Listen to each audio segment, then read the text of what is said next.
Қайырлы күн баршаңызға. Қазір міне Мекке қаласында Қағбаның қасындағы қонақ үйде отырмыз. Алланың қонағы болып, қазір өзімді сондай жақсы жайлы сезініп отырмын. Сол арада сіздерге бір жақсы инсайттармен бөліскім келеді. 7 күннен бері осында жүрміз. Бүгін соңғы түн, бірақ бүгін таңертең Нұр тауына барып қайттық. Негізгі ниетіміз Сәуір тауы болатын, бірақ Сәуір тауы қазіргі уақытта жабық болған үшін Нұр тауына қарай жол тарттық. Жанымда жолдасым бар.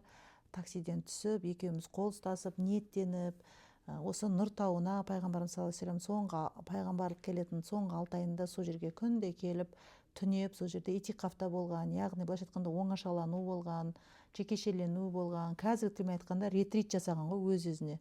Сол Нұр тауында жүргенде, Нұр тауында оған ең алғашқы аят келеді, пайғамбарлық келеді деген құндылықтарға ең бірінші кім қолдау көрсеткен, әрдайым оны кім тамақпен қамтамасыз еткен, оны бәріңіз білесіздер, ол әйелі, жары, адал жары, жәннатпен сүйіншіленген Хадиша анамыз болатын. Сол жерді басып көргім келді, қалай ол тамақ тасуы мүмкін, қалай ол күйеуіне деген қолдау көрсетуі мүмкін деп барсам, арадағы қашықтықты көрсең, енді сұмдық, өте алыс жолға қалай ол Қағбаның жанында үй болған, сол жерден Нұр тауына дейін бару үшін енді ана жерде қанша километр екенін іздеп көру керек, бірақ тік таудың төбесіне шықтық, өте тік, қалай шыққан пайғамбар саллаллаху алейхи вассалам, соның жаңағы күнде шығып отқан деген нәрсені көрген кезде мен жағамды ұстадым. Өте алыс тұрған, Қағба тұрған жермен Нұр тауының арасының ара қашықтығы өте қашық болса да, сондай ыстық күнге, ыстық тастың ыстығына қарамастан, осындай бір іштерінде үлкен миссия жатқан. Пайғамбарымыздың өзінде де болсын, пайғамбарлығының 6 ай бойы сол жаққа барып келіп итикафта болған. Ал Хадиша анамыз сонда 6 ай бойы сол үйінен шығып тамақ тасыған жары үшін. Өзі сол кезде 2 қабат болған Фатима анамызға. Сонда қандай жан пидалық, өзінің ішкі миссиясы үшін аянбаушылық деп ойланып бара жатсам, жанымызда жолдасымның шәкірті болды, қайта айтады да, не деген махаббат күйеуіне деген, осыншама жолды қалай жүрген дейді. Маған ол солай айтқан сайын маған басқа ой келеді, жаңа ой келеді. Ол күйеуіне, жарына деген махаббат емес, ол күйеуінің, жарының ар жағындағы тұрған ұлы жаратылысқа, ұлы Аллаға деген махаббат, соның елшісіне деген махаббаттың бейнесі да ол. Өйткені жай бір күйеуің үшін осыншама жол жүрер ме едің деген әңгімені айтамыз, мүмкін жүресің, бірақ ол күйеудің артында әрдайым сені тіреп тұрған бір сүйіспеншілік болу керек та. Сөйтіп жаңағы шәкіртіне айтып жатырмын, сіз де ертең өзіңіз бір миссияңызды орындау үшін бір жарыңызға қосылғанда, үйленгенде көресіз, жарыңыздың жолында сіз де осыншама жол жүруге дайын боласыз. Егер де сіздерді біріктіріп тұрған бір миссия, бір ұлы бір қызмет бар болатын болса, оның бәріне жарыңыз үшін, жолдас үшін көнесіз негізінде. Сонда көнесіз болғанда, ол көну үшін істеп тұрған жоқ Хадишамыз, оны сүйіспеншілікпен жасап тұрды Хадиша анамыз. Өзі қабат болса да, сонда келіп, сол Нұр тауының етегіне дейін келген кезде пайғамбарымыз саллаллаху алейхи вассаламның мейірімі тасып, оны 2 қабат қой, жоғарыға шықпасын деп өзі төмен түскен екен да, екеуі сол жерде кездескен екен, кейде түнеп қалады екен, чтобы жоғары қарай пайғамбарымыз шықпау үшін. Сондағы қазіргі уақытта сол жерде мешіт бар екен. Қазір жастар үйленгеннен кейін сол жерге келіп, жаңағы олар да өздеріне жұғысты болсын, пайғамбарымыз саллаллаху алейхи вассаламның сүйіспеншілігі, жаңағы Хадиша анамыздың пайғамбарымыз саллаллаху алейхи вассаламға деген сенімі, қолдауы бізге жұғысты болсын, сол жерде қонып кетеді екен. Сол мешітті мен енді көрмедім, өйткені тез асығыс болдық қайтарда. Енді сол Нұр тауына шығарда жолдасымыз екеуміз қол ұстасып, бір-бірімізге дұға жасап, бір сондай бір сүйіспеншілікпен бір алып ұшып шықтым ғой. Менде ондай тауға жоғары шыққанда ыңқылдамау, ырсылдамау, жаңағы ой белім демеу, аяғым демеу, ондай өте сирек кездеседі. Бұл бір жалғыз болды десем болады. Себебі адам іште рухани өзінен өзі тоқ болып тұрады екен да.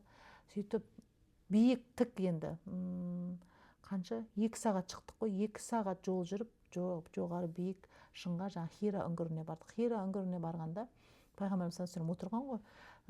Сонда жаңа бүйтіп ашық бір үңгірге кіріп отырмаған екен. Ол үңгірге кіру үшін бірінші мынандай бейт қалған тастар бар. Бойы ұзын кісілер, бір шуылдақ кісілер екен, қоймайды. Мен бойым ұзын бұған кіре алмаймын, мен сыймаймын деп айта береді.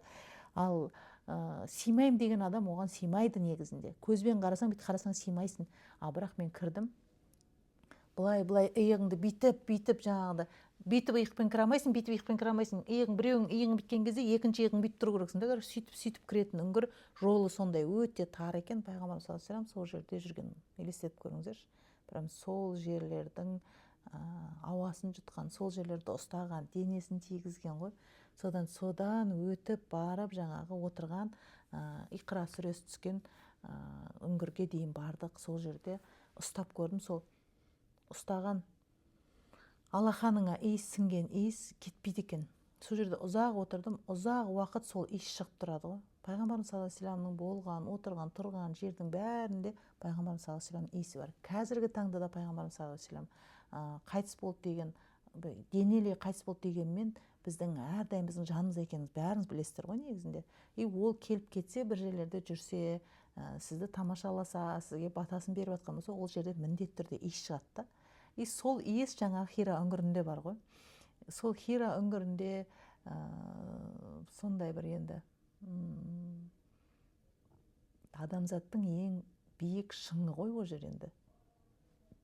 Сол жолдарда өзінің адамилығын сақтап, сол жолдарды жүріп, сол жолдар жүрген кезде айналадағы тау тастың бәрі пайғамбарымыз саллаллаху алейхи вассаламға сәлем салады екен. Сондай деңгейдегі қасиетті мекен ғой. Содан барып, сол жерде Хадиша анамыз оған барып тамақ апарып беріп отқан болса, отбасылық та бір жақындықтың артатын жер екенін нақты да. Сондықтан егер де Мекке Мәдина қаласына зияратқа келіп жатқан болсаңыздар, отбасыларыңыздың жақын болуын, жүректеріңіздің бір-біріңізге деген жылулығын қаласаңыздар, бір-біріңізге деген сенімділік, қолдаудың артқанын қаласаңыздар, қол ұстасып, ниеттеніп келіңіздер. Білем, өте биік шың, біреуіңіздің денсаулығыңыз жарамауы мүмкін, біреуіңіздің қорқыныштарыңыз болуы мүмкін, бірақ соның барлығына төтеп бере аламын мен. Өйткені мен отбасымның жылулығы керек, отбасымдағы жақындық керек. Сол пайғамбарымыз саллаллаху алейхи вассалам үлгі болатындай, пайғамбарымыздың әйеліне деген жәннатпен сүйіншіленетіндей сүйіспеншілігі, әйелінің пайғамбарымызға пайғамбар болатындай қолдауы әрбір отбасына қажет деп ойласаңыздар, осы Нұр тауына міндетті түрде қадам басып көріңіздер деп айтқым келеді да. Өйткені ол сіздің ішкі рухани қалауыңызға, Алла тағалаға деген сұранысыңызға тығыз байланысты. Содан сол Хира үңгірінде тұрғанда өзім тыңдап көрдім. Білесіздер, мен нейротрекермін, яғни тәнмен жұмыс жасаймын, тәндегі сезімдерді жаңағы ажырата аламын, сені қай нәрсе өмірде алды қара жылжуға кедергі болып тұрғанын ажыратамын деген сияқты. Сол өзім тыңдап көрдім. Тыңдасам, байқасам, тәнімде кәдімгідей бір ашу, ыза, кектің тұнып тұрғанын, сол жерде өзімен өзі жібіп бүйтіп ағып кетіп жатқанын байқадым да. Яғни ол жердің өзінің сіздің сұранып барған сұранысыңызға сай сізге ем боларлық, шипа боларлық аурасы бар екенін де байқадым. Сондықтан әрбір қазақ отбасы бақытты болсын. Әрбір отбасы бұл отанды құрайды. Сондықтан біздің Қазақстан мемлекетіміздің бүгін мынау тәуелсіздік күнінде сіздердің алдарыңызға шығып сөйлеп отырмын. Тәуелсіздігіміздің тұғырлы болу үшін, мәңгілік болу үшін, отанымыз деген құндылықтың маңызы болу үшін әрбір отбасы осындай бір-біріне жылулық болу керек, ажырасу деген сөз болмау керек деп ойлайтын болсаңыздар, осы қасиетті мекендегі Хира үңгіріне келіп дұға жасап көріңіздер. Қағбаға барып та дұға жасайсыздар. Ол да бөлек бір әңгіме. Қағбаға байлану деген ол Аллаға байлану деген сөз.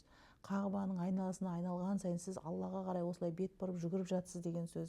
Сафа Маруада жүгірген кезде Ажар анамыз қалай ризық іздеп жүгірген сияқты Алланың жолында сіз ризық іздеп жатсыз деген сөз. Осының барлығын не істейсіз? Біріктіресіз ғой.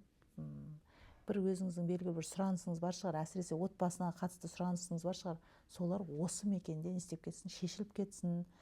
Мен өзім соның тәжірибесімін. Бүгін жолдасыммен қол ұстасып барып, бір-біріміз үшін дұға етіп, бізден өрбіген ұрпағымыз үшін дұға еткен кезде біз екеуміздің бір-бірімізге көрінбейтін бір жіп пайда болғандай, бір жіп екеумізді бүйтіп байлап қойғандай сезімде болдым да. Сол үшін сіздерге де осыны ұсынамын. Егер де қызық, ұнаған болса, міндетті түрде лайк басып кетіп, астына сіздер де барған болсаңыздар комментарий жазып кетіңіздер, бармаған болсаңыздар тілек жазып кетіңіздер, сіздерден кері байланыс күтемін. Сау болыңыздар, қасиетті мекеннен жалынды сәлем.